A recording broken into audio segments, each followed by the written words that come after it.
पिछली वीडियो में हमने बात की थी organization and function of sympathetic system. General हमने बात की थी कि कैसे कैसे ऑर्गेनाइज होता है, कैसे कैसे हमारा नर्वस सिस्टम क्लासीफाई है सीएनएस में, पीएनएस में, और उन सब में हमने लास्ट में पढ़ा था एएनएस और एएनएस के दो part, that is sympathetic and parasympathetic nervous system. उन दोनों के बीच में डिफरेंस देखा था और उनके बीच में फंक्शंस देखे थे कि वहां कैसे कैसे हैं। तो मैंने आपको पिछली वीडियो में बताया था कि सिंपैथेटिक और पैरासिम्पैथेटिक एक दूसरे के अपोजिट काम करते हैं और with in a same system. चाहे हम बात करें सिंपैथेटिक की तो उसमें स्मूथ मसल्स और कार्डियोवैस्कुलर एक दूसरे के अपोजिट काम कर रहे हैं, एक जगह कॉन्ट्रैक्शन है तो दूसरी जगह रिलैक्सेशन हो रही है। तो यहां पे हम बात करेंगे, उसी लेक्चर को हम आगे बढ़ाएंगे सिंपैथेटिक के बारे में। सिंपैथेटिक क्या था हमने पूरा पढ़ लिया। अब हमारे चैप्टर का क्या नाम है, ध्यान से देखो, सिंपैथोमाइमेटिक एजेंट्स है, या फिर हम कह सकते हैं एड्रेनर्जिक एगोनिस्ट। एड्रेनर्जिक एगोनिस्ट क्यों कह रहे हैं? एड्रेनलिन को जो बढ़ावा दे, यानी कि वहां पे उसका न्यूरोट्रांसमीटर कौन सा था, या तो एड्रेनलिन या फिर नोरेड्रेनलिन। ठीक है, तो हमारा न्यूरोट्रांसमीटर यहाँ पे क्या रहेगा, या तो एड्रेनलिन या नोरेड्रेनलिन। जो इनको बढ़ावा दे एड्रेनर्जिक एगोनिस्ट। एगोनिस्ट वो होते हैं जो किसी के साथ बाइंड होकर उस रिसेप्टर की एक्टिविटी को बढ़ा दे, और एंटागोनिस्ट क्या होंगे, जो बाइंड होंगे रिसेप्टर के साथ ही लेकिन उसकी एक्टिविटी को कम कर दे, वो होंगे एंटागोनिस्ट। और एगोनिस्ट उसकी एक्टिविटी को बढ़ाएंगे। ठीक है, बढ़ाएंगे किसकी एक्टिविटी को बढ़ाएंगे, लेकिन एड्रेनर्जिक। अब एड्रेनर्जिक, एड्रे मतलब एड्रेनलिन और नर्जिक मतलब सिंथेसाइज करने वाला, जनरेट करने वाला। तो जो नोरेड्रेनलिन या एड्रेनलिन को जनरेट करते हैं उनकी एक्टिविटी को बढ़ाया गया है। ठीक है, और क्लियरली इसको यहां से समझते हैं। सिंपैथोमाइमेटिक, सिंपैथेटिक सिस्टम को जो मिमिक करता है, यानी कि उसकी कॉपी करता है, उसको नकल करता है, उसे हम बोलते हैं sympathomimetic. Which mimic the action of sympathetic system. अब सिंपैथेटिक में क्या क्या एक्शन थे, क्या फंक्शन थे? कार्डियोवैस्कुलर को क्या कर रहा था, इंक्रीज कर रहा था ना, स्टिमुलेटरी इफेक्ट आ रहा था कार्डियक में हमारे हार्ट पे। तो जो हार्ट को बढ़ावा दे, यानी कि उसके जैसा फंक्शन शो करे, उसे हम बोलेंगे सिंपैथोमाइमेटिक एजेंट्स। न्यूरोट्रांसमीटर इसमें हमारा एड्रेनलिन रहेगा, नोरेड्रेनलिन रहेगा। डायरेक्ट आते हैं टॉपिक पे, एड्रेनर्जिक ट्रांसमिशन। ठीक है, अब इससे पहले आपको पता होने चाहिए 5 पॉइंट्स, वो मैं आपको साइड में बता देता हूं कि एड्रेनर्जिक जब ट्रांसमिशन, यानी कि जब नोरेड्रेनलिन या एड्रेनलिन हमारा सिंथेसाइज हो जाता है और काम करता है, तो फंक्शन परफॉर्म करने से पहले उसे किन किन चीज़ों से होकर गुजरना पड़ता है। तो सबसे पहले मैं अगर बताऊं आपको एड्रेनर्जिक ट्रांसमिशन के अंदर, तो सबसे पहले आपका स्टेप आता है सिंथेसिस। सबसे पहले सिंथेसाइज होगा हमारा एड्रेनलिन, उसके बाद क्या होगा, वो स्टोर होगा, स्टोरेज होगा उसका। थर्ड पॉइंट आता है हमारा रिलीज, रिलीज के बाद आता है बाइंडिंग टू रिसेप्टर, रिसेप्टर के साथ बाइंड होगा। अब उसके बाद आता है हमारा या तो फंक्शन परफॉर्म करेगा या फिर मेटाबोलाइज हो जाएगा, या दोनों हो सकता है। पहले फंक्शन परफॉर्म करेगा और फंक्शन क्या टर्मिनेट कर जाएगा जब वो मेटाबोलाइज कर जाएगा। ठीक है, स्टार्ट करते हैं सिंथेसिस से, जब वो सिंथेसाइज होता है। तो नोरेड्रेनलिन हमारा सिंथेसाइज होता है, उसका जो प्रीकर्सर, बिल्कुल स्टार्टिंग कहां से होती है, टायरोसिन अमीनो एसिड से स्टार्ट होता है। टायरोसिन हमारा एक अमीनो एसिड होता है। यहाँ पे एक एक वर्ड जीपैट का एक क्वेश्चन हो सकता है, ध्यान से सुनना। ये हमारी न्यूरॉन है, नर्व है, नर्व के अंदर टायरोसिन एंट्री लेगा। ये एंट्री कैसी होगी, बुक्स के अंदर क्लियरली लिखा हुआ है, एक्टिवली टेकन अप, यानी कि टायरोसिन जो एंट्री करेगा वो एक्टिव होगा। आपने सुना होगा इन चीजों के बारे में, पैसिव, एक्टिव और फैसिलिटेटेड। ठीक है, एक्टिव यानी कि यहाँ पे एनर्जी का यूज होगा। ठीक है, तो यहाँ पे मैं लिख देता हूँ अलग कलर, ग्रीन कलर से, ये कैसा टेकन अप होगा, एक्टिव होगा। ठीक है जी, जा चुका। सेकंड स्टेप क्या होगा, अब अंदर पहुंच गया टायरोसिन। अब टायरोसिन से इसे कन्वर्ट होना है डोपा के अंदर। ठीक है, डोपा के अंदर जो कन्वर्जन होगा वो किस एंजाइम से होगा, जिन एंजाइम से कन्वर्जन होना है वो मैंने ब्लू कलर से दिखाया है। तो टायरोसिन से जब डोपा बनता है तो उसमें एंजाइम लगता है आपका टायरोसिन हाइड्रोक्सिलेज। ठीक है, डोपा बन गया। अब डोपा से बनना हमारा डोपामीन, उसमें एंजाइम इन्वॉल्व होता है डोपा डी कार्बोक्सिलेज, यानी कि जो इससे प्रीवियस वाला स्टेप होता है ना, उसी को हमने हाइड्रोलाइज या डी कार्बोक्सिलेज करना है। जब डोपा बन रहा था किससे, टायरोसिन से, तो टायरोसिन को हाइड्रोलाइज करना पड़ा। जब डोपामीन बना डोपा से, तो डोपा को डी कार्बोक्सिलेट करना पड़ा। ठीक है, तो प्रीवियस जो स्टेप है हमारा, उसी को हमने क्या करना है, मेटाबोलाइज करना है या फिर हमको हाइड्रोलाइज करना है। बन गया डोपामीन। अब ठीक है, यहां तक होगा हमारा सिंथेसिस कंप्लीट होगी। नेक्स्ट स्टेप क्या हमारा, स्टोरेज, हमें उसे स्टोर करना है। तो ये जो आपको सर्कल दिख रहा है इसे बोलते हैं स्टोरेज वेसिकल्स। ऐसी ऐसी न्यूरोनल सेल्स के अंदर बहुत सारे स्टोरेज वेसिकल्स प्रेजेंट होते हैं, उसके अंदर अब इसे स्टोर होना है। तो डोपामीन एंट्री करेगा स्टोरेज वेसिकल के अंदर स्टोर होने के लिए। तो जो ये एंट्री हुई है, ये एंट्री भी कैसी होती है, एक्टिव होती है। इस ट्रांसपोर्ट को भी हम एक्टिव बोलते हैं। तो यहाँ पे एनर्जी का कंजप्शन यहाँ भी होगा, तो ये एंट्री भी हुई हमारी एक्टिव। पहुंच गया अंदर। अब ये डोपामीन की फॉर्म में पहुंचा, लेकिन डोपामीन की फॉर्म में स्टोर नहीं होता है, इसे वहां भी कन्वर्ट होना पड़ता है नोरेड्रेनलिन में। ठीक है, तो डोपामीन से कन्वर्ट होता है नोरेड्रेनलिन में, और ये स्टोर किस फॉर्म में होता है, नोरेड्रेनलिन में। ये भी एक क्वेश्चन है कि स्टोरेज वेसिकल के अंदर जो हमारा न्यूरोट्रांसमीटर है वो किस फॉर्म में स्टोर होता है, तो दैट इज न्यूरोट्रांसमीटर जो हमारे स्टोर होगा नोरेड्रेनलिन। ठीक है, स्टोर हो गया। अब नेक्स्ट स्टेप क्या हमारा, रिलीज। अब इसे रिलीज होना है स्टोरेज वेसिकल से, यानी कि इसे बाहर आना है। तो बाहर जब कैसे आएगा, जब ये स्टोरेज क्या होगा, रप्चर होगा, स्टोरेज वेसिकल हमारा रप्चर होगा, तब ये बाहर आएगा। वो कैसे होगा, कैसे पता चलेगा, तो यहां पे एक स्टेप आता है इनफ्लक्स ऑफ कैल्शियम। यही लिख देता हूं मैं, इनफ्लक्स ऑफ कैल्शियम आयन। जब कैल्शियम आयन की कंसंट्रेशन बढ़ेगी यहाँ पे इनफ्लक्स स्टार्ट हो जाएगा, उनका एंट्री स्टार्ट हो जाएगी, तब क्या होगा, ये रप्चर होगा, इससे बाहर आएगा हमारा नोरेड्रेनालिन। ठीक है, ये होगा कैसे, इनफ्लक्स मतलब कि कैल्शियम आयन की कंसंट्रेशन बढ़ेगी कैसे। तो आपने 11th क्लास के अंदर एक्शन पोटेंशियल पढ़ा होगा, या आपने एनाटॉमी फिजियोलॉजी में एक्शन पोटेंशियल पढ़ा होगा, जहाँ पे हम किसी को स्टिमुलेशन देते हैं तो वहाँ पे नर्व कंडक्शन स्टार्ट होता है, पॉजिटिव आयन और नेगेटिव आयन का ट्रांसमिशन स्टार्ट होता है इन एंड आउट। तो वहाँ पे कैल्शियम आयन, जब हम किसी को स्टिमुलेशन देते हैं, किसी को टच करते हैं, तो हमने स्टिमुलेशन दिया, वहाँ पे कैल्शियम आयन की एंट्री अंदर स्टार्ट होती है। ठीक है, तो कैल्शियम आयन जैसे अंदर रप्चर हुआ, नोरेड्रेनालिन हमारा बाहर आ गया, तो ये क्या होगा, हमारा रिलीज होकर आ गया बाहर साइनेप्स में। साइनेप्स क्या होता है, एक न्यूरॉन और दूसरे न्यूरॉन के बीच का जो गैप होता है उसे बोलते हैं हम साइनेप्स। ठीक है, साइनेप्स में रिलीज होता है हमारा न्यूरोट्रांसमीटर। ठीक है जी, यहाँ पे होगा हमारा रिलीज। अब नेक्स्ट फंक्शन क्या है हमारा, बाइंडिंग। तो बाइंड करना है इसे किससे, रिसेप्टर से। ठीक है, फंक्शन परफॉर्म करने से पहले से रिसेप्टर से बाइंड करना पड़ेगा। रिसेप्टर्स क्या थे, हमने पिछली रिसेप्टर सीरीज में अच्छे से 5 टाइप के रिसेप्टर पढ़े थे, उनमें आपको पता चल गया था कि रिसेप्टर क्या होते हैं। ये वो साइट होते हैं जहाँ पे लिगेंड या कोई भी न्यूरोट्रांसमीटर बाइंड करेगा और उस रिसेप्टर की एक्टिविटी को बढ़ाएगा, फंक्शन रिसेप्टर परफॉर्म करते हैं। ठीक है, तो इन रिसेप्टर के साथ ये बाइंड हो सकता है। आगे मैं बताऊंगा कौन कौन से रिसेप्टर होते हैं, अल्फा बीटा, अभी तक के लिए इतना समझो। तो यहाँ पे अल्फा और बीटा टाइप के रिसेप्टर्स होते हैं, उनके साथ बाइंड होकर अपना फंक्शन परफॉर्म करेगा। अगर ये अल्फा के 1 के साथ बाइंड होता है तो ये वो एक्शन परफॉर्म करेगा जिसके लिए अल्फा 1 रिस्पॉन्सिबल है। अल्फा 2 से बाइंड होगा तो वो एक्शन परफॉर्म करेगा जो अल्फा 2 रिस्पॉन्सिबल है इसके लिए।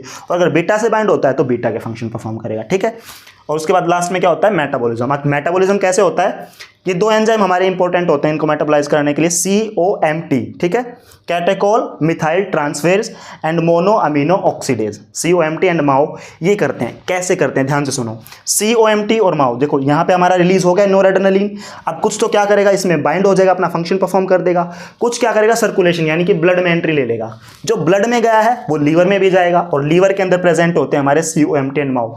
ये बुक्स में डायग्राम में आपको यहाँ दिखेगा। इसका मतलब ये नहीं कि दोनों न्यूरोट्रांसमीटर जो हमारे जो न्यूरॉन्स हैं इनके बीच में प्रेजेंट होता, नहीं, ये ब्लड सर्कुलेशन में गया, ब्लड हमारा गया लीवर में और लीवर में प्रेजेंट होता है COMT एंड माओ, वहां पे मेटाबोलाइज होता है। ठीक है, अच्छा अब यहाँ पे देखो आपने अल्फा 2 के 2 टाइप देखेंगे, post receptor and pre receptor. ठीक है, यहां से आया तो एक मैकेनिज्म क्या होगा, जैसे यहाँ पे नोरेड्रेनालिन बहुत ज़्यादा हो गया या अपना फंक्शन परफॉर्म कर चुका, तो यहाँ से इसका क्या कर लिया जाता है, वापिस से रीअपटेक कर लिया जाता है इसे। ठीक है, तो रीअपटेक होगा यहाँ पे नोरेड्रेनालिन का अल्फा 2 रिसेप्टर से। अल्फा 2 का भी कौन सा, प्री रिसेप्टर, ये इसे बोलते हैं प्री साइनेप्टिक रिसेप्टर, यानी कि जो साइनेप्स से पहले है।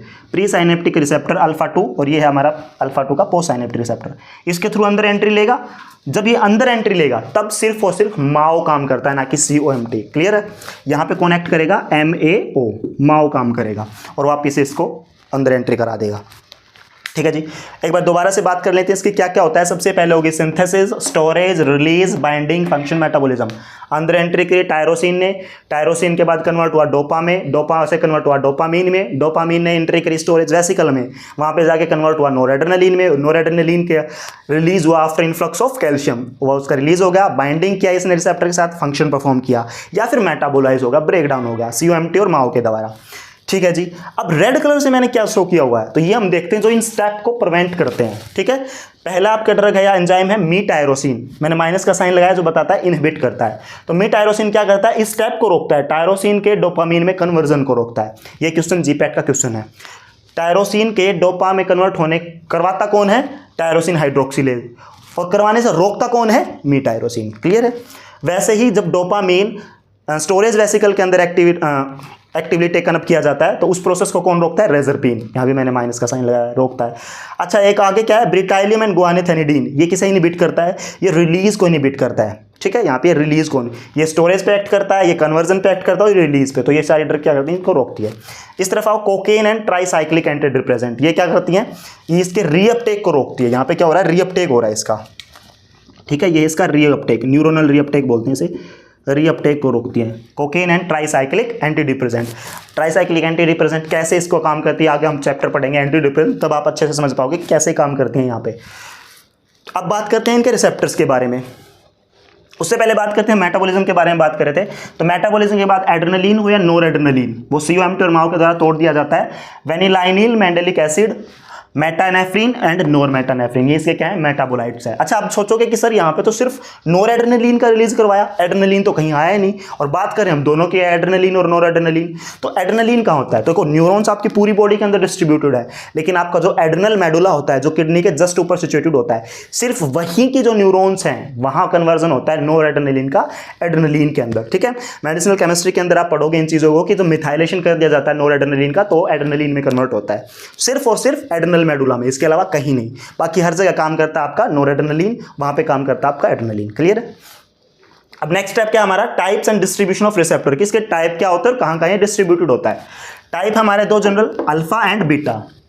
अल्फा के दो टाइप हैं, अल्फा 1 अल्फा 2, लेकिन बीटा के 3 टाइप है, beta 1 beta 2 beta 3। Alpha 1 direct कहाँ का प्रेजेंट होता है, ब्लड वेसल पे, जीआईटी पे, यूरिनरी ब्लैडर पे, आई पे। अब फंक्शन क्या है इसका, तो मुझे नहीं लगता वो बताने की जरूरत है, क्योंकि आपको प्रीवियस जो हमारा लेक्चर था, जब इसमें जनरल हमने ऑर्गेनाइजेशन एंड फंक्शन की बात की थी, वहाँ पे हमने पढ़ा था कि ब्लड वेसल को कॉन्स्ट्रिक्ट करता है, कॉन्स्ट्रिक्ट करेगा तो ब्लड प्रेशर को बढ़ाएगा, जीआईटी में पेरिस्टलिसिस मूवमेंट को कम करता है, यानी कि रिलैक्स करता है। क्योंकि क्यों, यहाँ पे क्या था, यहाँ पे स्मूथ मसल था, स्मूथ मसल पे अपोजिट एक्शन शो कर रहा था, रिलैक्सेशन शो कर रहा था। तो ये सारी चीजें आपको वहाँ मिल जाएंगी। इसी वीडियो के अंदर भी हम आगे फर्दर बात करेंगे। अच्छा, अल्फा 2 जो था वो भी हमारे दो टाइप का था, pre synaptic and post synaptic. Alpha 2 देखो प्री साइनेप्टिक पे भी प्रेजेंट है और पोस्ट साइनेप्टिक पे प्रेजेंट है, तो यहाँ पे इसका काम अलग अलग जगह पे अलग अलग है। जब प्री साइनेप्टिक है, देखो वहाँ पे क्या कर रहा है, ये रीअपटेक को प्रिवेंट कर रहा है, यानी कि इसे बोलते हैं नेगेटिव फीडबैक मैकेनिज्म। जब किसी चीज़ की रिलीज ज़्यादा अमाउंट में हो जाए तो उसकी सिंथेसिस को रोकना या उसके रिलीज को रोकना नेगेटिव फीडबैक मैकेनिज्म कहलाता है। आपने हार्मोन वाले चैप्टर में अच्छे से पढ़ा होगा, तो ये क्या कराता है, फीडबैक मैकेनिज्म। वहीं बात करें पोस्ट साइनेप्टिक की, तो पोस्ट साइनेप्टिक पे क्या कर रहा था, अपना फंक्शन परफॉर्म कर रहा था। कौन सा फंक्शन, या तो वैसो कॉन्स्ट्रिक्शन कराएगा या फिर वेनो कॉन्स्ट्रिक्शन कराएगा। वैसो कॉन्स्ट्रिक्शन के अंदर क्या आता है, आपकी सारी वेसल्स आती हैं, either it is veins either it is arteries. और वेनो कॉन्स्ट्रक्शन में स्पेसिफिकली बात करता है आपकी वेन्स।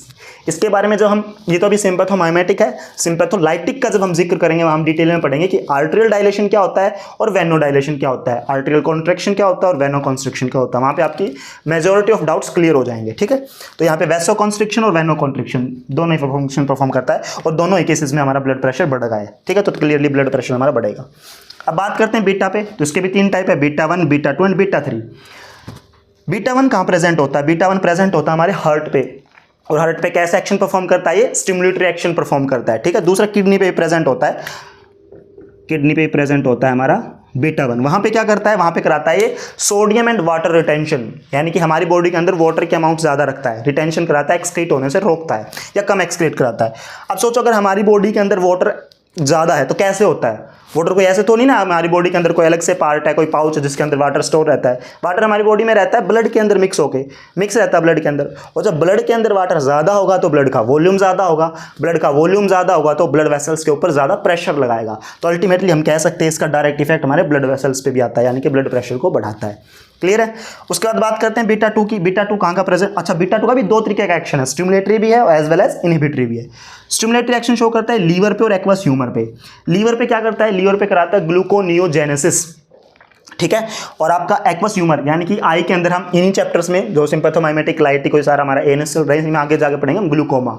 एक्वस ह्यूमर जो आपके आई के बाहर प्रेजेंट होता है, आई में प्रेजेंट होता है सॉरी, वहां पे क्या होता है, उसकी या तो सिंथेसिस बढ़ जाती है या उसका रिलीज घट जाता है, यानी कि एक्वस ह्यूमर ज्यादा हो जाता है हमारी आई के अंदर, तो उससे क्या होता है, मोतियाबिंद हो जाता है। मोतियाबिंद को इंग्लिश में हम ग्लूकोमा बोलते हैं। तो उसमें फंक्शन कौन परफॉर्म करता है, हमारा स्टिमुलेटरी एक्शन, यानी कि एक्वस ह्यूमर को बढ़ाता है कौन, बीटा 2। वहीं बीटा 2 का जो इनहिबिटरी एक्शन है वो कहाँ आता है, स्मूथ मसल पे। मैंने आपको पिछले लेक्चर में भी बताया था कि स्मूथ मसल पे अपोजिट एक्शन शो करता है सीवीएस का, कार्डियोवास्कुलर को स्टिमुलेट कर रहा था तो हमारे स्मूथ मसल को ये रिलैक्स करेगा, तो रिलैक्स कर रहा है यानी कि इनहिबिटरी एक्शन हुआ ना हमारा। तीसरा हमारा बीटा 2 है एडिपोज टिश्यू पे काम करता है। एडिपोज जो फैट की लेयर होती है हमारी स्किन के नीचे, जो वहां पे क्या कराती है, लिपोलाइसिस कराती है। यानी कि जब आप फॉर एग्जांपल अगर आप फास्टिंग कंडीशन में हो, आपके बॉडी के अंदर न्यूट्रिएंट की कमी हो रही है, तो ऐसे में आपकी फैट जो है वो ब्रेक डाउन होती है, और यानी कि उसे बोलते हैं लिपोलाइसिस, लिपिड का ब्रेक डाउन होना। और वो कौन रिस्पॉन्सिबल है इसके लिए, बीटा 3। ठीक है, तो ये अब तक क्या था हमारा जनरल, इसके बारे में हमने देख लिया क्या क्या है, न्यूरोट्रांसमीटर क्या है, इसका ट्रांसमिशन क्या हुआ, इसमें कौन कौन से स्टेप्स इन्वॉल्व थे। सबसे मेन इंपॉर्टेंट पार्ट आपका यही है, उनके अंदर कौन कौन से प्रिकर्सर स्टेप थे, कौन कौन से एंजाइम रिस्पॉन्सिबल थे और कौन कौन से एंजाइम या ड्रग्स रिस्पॉन्सिबल थे उन स्टेप्स को प्रिवेंट करने के लिए। उसके बाद हमने देखा इसके types of distribution of receptors, type देख लिया और कहाँ कहाँ प्रेजेंट है वो देख लिया। ठीक है, अब हम बात करेंगे इनके फंक्शंस के बारे में और इनकी क्लासिफिकेशन के बारे में। इसी वीडियो में फर्दर कंटिन्यू करते हैं। कंटिन्यू करते हैं चैप्टर को क्लासिफिकेशन से। अब क्लासिफिकेशन में हमारी 3 कैटेगरीज आती हैं मेनली। सबसे पहले आती है direct acting, then indirect acting, और उसके बाद थर्ड आती है हमारी मिक्स एक्टिंग। अलग अलग बुक में अलग अलग तरीके से दी हुई है, कहीं पे थेरेपेटिक यूजेस के बेसिस पे भी दी हुई है कि कार्डियक स्टिमुलेशन, उसके बाद आपके ब्रोंकाई को डायलेट करने वाली, जीआईटी को रिलैक्स करने वाली, तो अलग अलग बुक्स में अलग अलग तरीके से दी हुई है। लेकिन सबसे ईजी रहेगी आपकी ये वाली क्लासिफिकेशन, डायरेक्ट एक्टिंग, इनडायरेक्ट और मिक्स्ड। अब फर्क आपको पता होना चाहिए इसमें कि डायरेक्ट एक्टिंग और डायरेक्ट एक्टिंग में क्या डिफरेंस है। देखो डायरेक्ट एक्टिंग जैसा नाम सजेस्ट कर रहा है, जो डायरेक्टली जाके रिसेप्टर पे काम करे, है ना। मैं आपको प्रीवियस जीसी के अंदर जो हमने रब कर दिया, मैंने आपको बताया था क्या होता है, ऐसे ऐसे करके कुछ आपका ये न्यूरॉन था, इसके बाद नीचे क्या था, आपका रिसेप्टर लगा हुआ था, यहाँ से ट्रांसमिशन हो रहा था नोरेड्रेनालिन का, और नीचे ट्रांसमिशन पे बाइंड हो रहा था, ठीक है, तो उसका फंक्शन परफॉर्म हो रहा था। तो जितनी भी डायरेक्ट एक्टिंग ड्रग्स है ना, ये सारी के सारी क्या करेंगी, बाइंड कर जाएंगी रिसेप्टर से खुद जाके, ठीक है, वो किसी चीज़ से फर्क नहीं पड़ता, उस डायरेक्ट जाएंगे और इनसे जाके बाइंड करेंगी, वो सेम एक्शन परफॉर्म कर देंगी। इनडायरेक्ट एक्टिंग क्या करती है, डायरेक्ट जाके बाइंड नहीं होती, वो क्या करती है, नोरेड्रेनालिन के रिलीज को बढ़ाती है। नोरेड्रेनालिन की कमी है ना, इसके रिलीज को बढ़ा देती है अंदर जाके, और वो फिर नोरेड्रेनालिन ही बाइंड करके अपना फंक्शन परफॉर्म करता है, ठीक है। उसके बाद आती है आपकी मिक्स एक्टिंग। मिक्स एक्टिंग जो दोनों तरीके से काम करती है। इसमें एग्जाम्पल आपके जैसे एफेड्रिन है, डोपामीन है, मिफेंटरमीन है। मिक्स एक्टिंग जो दोनों तरीके से काम कर सकती है। जैसे मैं इसमें एग्जांपल हूं डोपामीन का।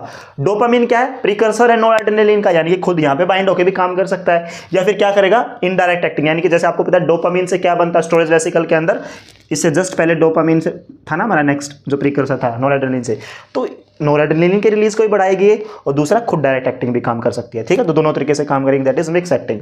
एग्जांपल्स आपको बता दूं डायरेक्ट एक्टिंग के, adrenaline, noradrenaline, isoprenaline, dobutamine, salbutamol, terbutaline, clonidine and meth alpha methyl dopa.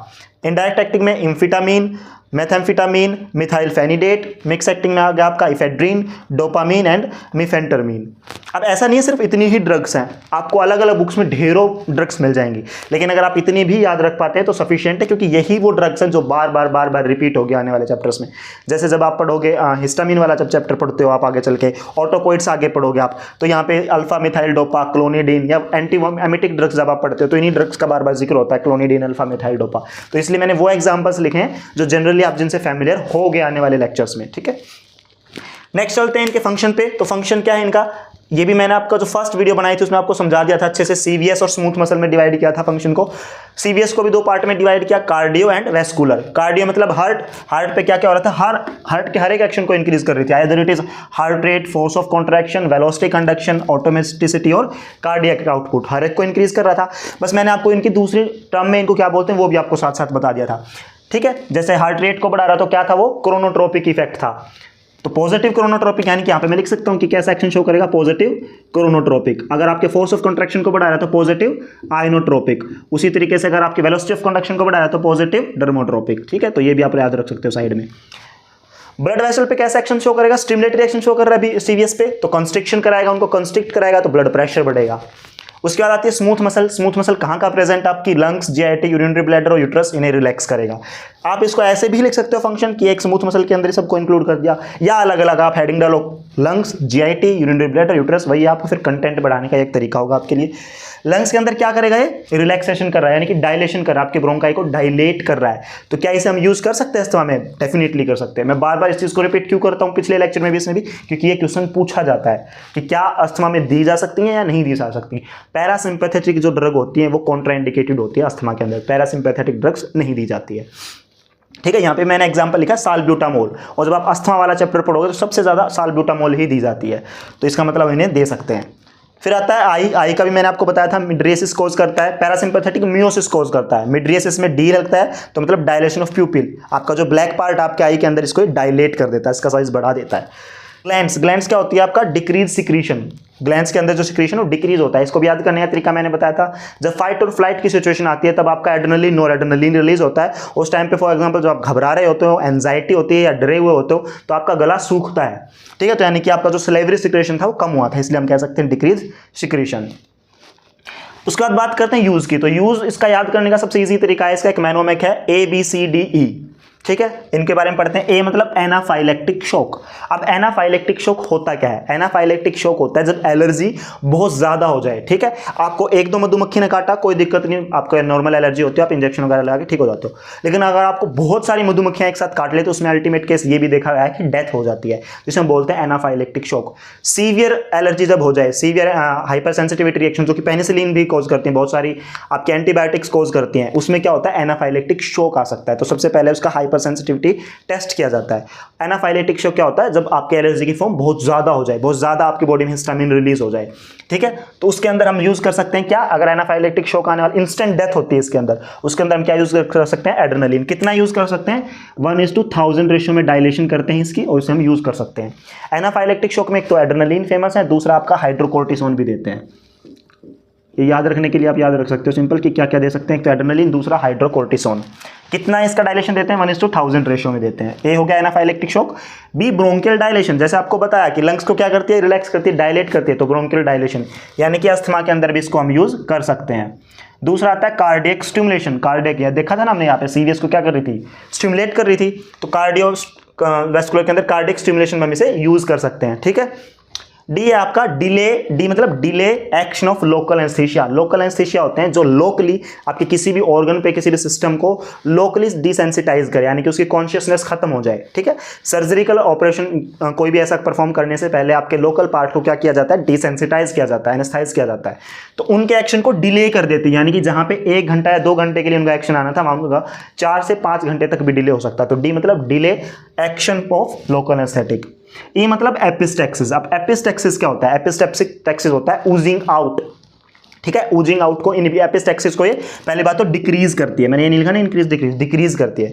अब आपको पता होना चाहिए एपिस्टेक्सिस क्या होता है, तो ये टर्म आई है ऊजिंग आउट से। ऊजिंग आउट अब क्या है, इसको मैं आपको कैसे बताऊं? जैसे सुबह सुबह जब ग्रास आप देखते हो उसके ऊपर पानी जमा मिलता है, बूंद मिलते हैं, उसकी कुछ बूंदें होती हैं, वो कोई ऊपर से आया हुआ पानी नहीं होता, वो पानी होता है जो ट्रांसपिरेशन के थ्रू ग्रास से बाहर ऊज आउट होकर आता है। ऊज आउट होकर आना मतलब कि ऊज का मतलब बस यही होगा, एक फ्लो नहीं होता कि बहुत फ्लो से आ रहा है, वो बहुत स्लोली ऊज आउट होता है। जैसे पसीने का निकलना कोई फ्लो से थोड़ी ना निकलता है, वो ऊज आउट होता है, यानी कि ऊजिंग आउट को ये डिक्रीज करता है। ठीक है, अब बात करते हैं इसके एडीआर की। एडीआर क्या है? तो सबसे इनका फेमस यही है, एक्सटेंशन ऑफ एक्शन। जो ये एक्शन परफॉर्म करता है, जितने सारे इसके एक्शन थे, अगर ये बहुत ज़्यादा हो जाए, अगर हम इन ड्रग्स की ज़्यादा डोजेज ले लें तो क्या होगा? इनका एक्शन ज़्यादा हो जाएगा। फॉर एग्जांपल टैकीकार्डिया, जैसे आपके हार्ट पे क्या कर रहा था? हार्ट बीट को, ये हार्ट रेट को बढ़ा रहा था, लेकिन अगर आपने ज़्यादा ड्रग ले ली तो बहुत ज़्यादा ही बढ़ा सकता है ना उसे, तो उसको हम बोलते हैं टैकीकार्डिया। टैकीकार्डिया और ब्रेडिकार्डिया 2 टर्म होती है। देखो, टैकीकार्डिया, ब्रेडिकार्डिया 2 टर्म होती है। एक हार्ट रेट को बढ़ाता है, घटाता है। इसको याद करने का तरीका क्या है? अल्फाबेट में ABCD में सबसे पहले क्या आता है? दूसरे नंबर पे आता है B। ठीक है, तो इसका नंबर है 2, और T क्या आता है? बाद में आता है, बहुत लेटर ऑन आता है, यानी कि 20+ इसका समथिंग नंबर होगा। तो मैं मान के चलता हूँ 20+ के बाद आता होगा आपका T। तो देखो किस में ज़्यादा है हार्ट रेट? इसमें ज़्यादा है, तो जिसमें हार्ट रेट ज़्यादा होगी इसमें 20वें नंबर पे आ रहा है, तो इसे हम क्या कहेंगे? टैकीकार्डिया। और जिसमें कम है उसे हम कहेंगे ब्रेडिकार्डिया। तो इसको याद करने का आसान तरीका है कि ये भी है। तो ये क्या करता है? ज़्यादा कर देता है, तो दैट इज टैकीकार्डिया। दूसरा है पैल्पिटेशन। पैल्पिटेशन का हो, टैकीकार्डिया का हो, वैसे इंटरचेंजेबल टर्म्स है। पैल्पिटेशन का मतलब होता है रैपिड, जब आपकी हार्ट बीट रहे, इरेगुलर आपकी हार्ट बीट रहे, उसके लिए हम यूज़ करते हैं टर्म पैल्पिटेशन। हेडेक कॉज कर सकता है ऑब्वियसली, अब फ्लो बहुत ज़्यादा बढ़ा देगा ब्रेन के अंदर, प्रेशर बहुत ज़्यादा हो जाएगा ब्लड वेसल के अंदर। ट्रेमर्स कोज कर सकता है, CNS रिलेटेड है। हाइपरटेंशन कोज कर सकता है, क्योंकि ब्लड प्रेशर क्या कर रहा था? ये बढ़ा रहा था। ब्लड प्रेशर का बढ़ना ही हाइपरटेंशन कहलाता है, तो हाइपरटेंशन बढ़ा सकता है। अब हाइपरटेंशन को बहुत ज़्यादा अगर बढ़ा दिया जाए तो सेरेब्रल हिमोरेज हो सकता है, यानी कि वो ब्लड वेसल्स जो आपका ब्रेन के अंदर ब्लड लेके जा रही है, अगर उनके अंदर बहुत ज़्यादा ब्लड प्रेशर बढ़ जाता है तो रप्चर हो सकते हैं। That is called cerebral haemorrhage. ठीक है, अगर सिर्फ उसको इंस्टिकेट कर रहा है तो हम कह सकते हैं ट्रेमर आ सकते हैं, हेडेक आ सकते हैं, लेकिन बहुत ज़्यादा सीवियर होगा तो उसे कहेंगे सेरेब्रल हेमोरेज। आई होप आपको ये समझ में आया होगा। जस्ट सिंपल क्लासिफिकेशन है, उसके बाद हमने इसके फंक्शन पढ़े जो प्रीवियस लेक्चर में भी हमने पढ़े थे, उसके बाद इसका यूज़ है ABCD मैनोमिक्स से, और उसके बाद इसका ADR सिंपल इसका एक्सटेंशन ऑफ डायरेक्शन है। ठीक है, तो ये सारा का सारा हमारा क्या था? एड्रेनर्जिक एगोनिस्ट, यानी कि सिंपैथोमाइमेटिक। नेक्स्ट चैप्टर हम स्टार्ट करेंगे सिंपैथोलाइटिक। उसमें सिर्फ याद करने का क्या होगा आपको? उसमें याद करना पड़ेगा सिर्फ और सिर्फ क्लासिफिकेशन, क्योंकि फंक्शन एग्जैक्टली अपोजिट होगा इनके। नहीं, ये सिर्फ याद करने का तरीका है, एग्जैक्टली अपोजिट नहीं होगा। डिफरेंस आएगा आपके ब्लड वेसल पे, यानी कि ब्लड प्रेशर पे, यहाँ पे डिफरेंस आएगा, वो हम पढ़ेंगे सिंपैथोलाइटिक में। एग्जैक्टली अपोजिट होगा इसका क्या? पैरासिम्पैथोमाइमेटिक। सिंपैथोमाइमेटिक का अपोजिट होता है। तो आई होप आपको ये समझ आया होगा। अगर कुछ भी ऐसा क्यूरी या कोई भी डाउट आपको रहता है इसके रिगार्डिंग, तो कमेंट बॉक्स में आप बेझिझक होकर पूछ सकते हैं। तब तक आप स्क्रीनशॉट ले सकते हैं इसका। Thank you so much.